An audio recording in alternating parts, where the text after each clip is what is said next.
In our work, we've so far been able to model the power sector in quite a great amount of detail, and this is the marginal abatement cost curve. I think that the actual profile of this is less important. What is important is the price level at which operational abatement, this abatement that can happen today, switching from one type of fuel to another in the power sector. It's the price at which this is going to come at. As Mr. Kamali mentioned, the penalty surcharge is still not entirely sure whether it's not entirely certain whether or not there will also be the need for companies to purchase allowances in addition to paying the penalty. But if we assume for a moment that you don't have to also buy an allowance, you can just pay the penalty, and that therefore acts as a ceiling to where the price can be. This will create very little incentive for the major source of abatement in the power sector, which is turning off coal-fired power and turning on gas-fired power. This $90 and around $90 charge here is really not what is sufficient. So this line here is where MOTI in the 2020 roadmap, as Mr. Hyosok Lee mentioned, was published in 2012, the sectoral breakdown of where the government foresees emission reductions are possible. In the power sector, you'd actually need a carbon price which is way above $150 per tonne in order to drive the amount of switching from coal to gas that will be necessary, and that creates a very, very difficult problem for the policymakers in how to design this, because clearly this carbon price is not viable. So how do you regulate the power sector in a way that might mean that this isn't entirely this isn't the whole picture? But at the same time, if you take the power sector out of the ETS, or if you create some kind of barrier between the power sector and the rest of the market, you take away the main source of abatement. You take away the most dynamic part of the traded market, and then that in itself can create some real difficulties. This is the power price, the system marginal price, not the operational costs for all generators, of course, but the clearing price in the power pool in Korea, administered by KPX over the last 10 years. And this is the evolution of the industrial and residential power price over that period. I think this is very important. This was a piece of research done by our colleagues in Tokyo, who are focusing on the demand side of the market here in Korea, and this analysis has shown very, very clearly that there is a big jump in retail power prices, which is necessary in order to push through the cost of generation onto the consumer. The reason that this hasn't happened, and everyone in the room is very familiar, is probably more familiar with this than we are, is that the politics around increasing the price of power is very, very complex. No government wants to anger not only industry but also the electorate by bringing up the power price to the extent where it causes real economic harm to the country. But by the same token, putting a price of carbon on industry or on consumers is going to have the same effect. So, it is to put it into context in terms of the politics of the carbon price. I think that this does the job very succinctly. I wanted to mention offsets just briefly. We've talked already about the eligibility issues and the considerations around the eligibility of offsets, how this needs to be understood. But I think what is more important for the market, from where the market is at the moment, is that the demand for credits, or the potential demand for offsets, up to this limit which is mentioned in the ETS presidential decree of 10% of every year's compliance liability, this will actually create almost 400 million tons of demand over phase 1 and 2 of the scheme. This is a very large number for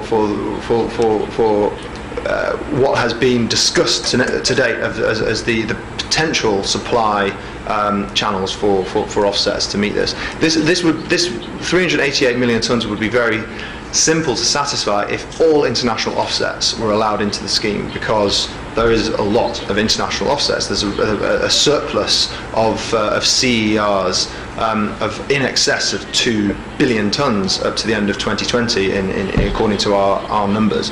But if we take just Korean CERs, even what has already been issued to date and what is going to be issued in the future as well, and also all of the volume from the KVER domestic offset program, it is nowhere near this 388 million tons. It's approximately 150 million tons on our most recent estimates. So there is a big supply gap in the current offset plans. So this creates a difficult decision for policymakers that may choose to amend the offset import rules accordingly, but it also presents a tremendous opportunity, perhaps, for the development of eligible offset projects. As we've seen in California as recently as this week, they've just approved the first eligible offset credits, projects that are eligible to supply credits into the California ETS. And those projects are very valuable indeed. The companies involved in developing them have managed to make a good business out of that. So offsets should be seen not only as in terms of compliance strategies, understanding how to minimize compliance costs by balancing the use of allowances with offsets, but also the development of offset projects themselves is something which companies in Europe have invested quite heavily in. Some of the biggest offset project developers in the CDM are in fact EU ETS compliance companies or linked to EU ETS compliance companies, and this could be a similar situation in Korea, albeit at a smaller scale. So, in terms of the challenges ahead, just to sum up, we see the low level of cheap operational abatement, as I mentioned in the power sector. This very, very high cost of turning off coal and turning on gas-fired power generation is going to be a big challenge for the market, and is going to result in a carbon market which is likely to look very, very different to what we have experienced in Europe and what has been developed elsewhere in the world as well. Industrial abatement becomes all the more important if the power sector is not able to generate emission reductions. In Europe, there may be some people in the room that disagree with me, but I'd say it's reasonable to say that in Europe the power sector has dominated the operation of the EU ETS since its inception. Industry have been provided with almost or over 100% of their allowances for free, and to this point have never really needed to buy allowances to comply with the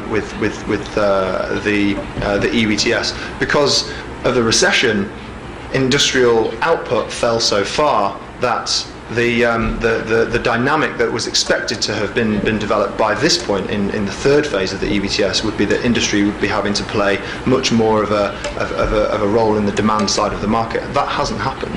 So there actually isn't much precedent for industrial demand and what that does and how that will impact the operation of the market. It has all been driven by the power sector.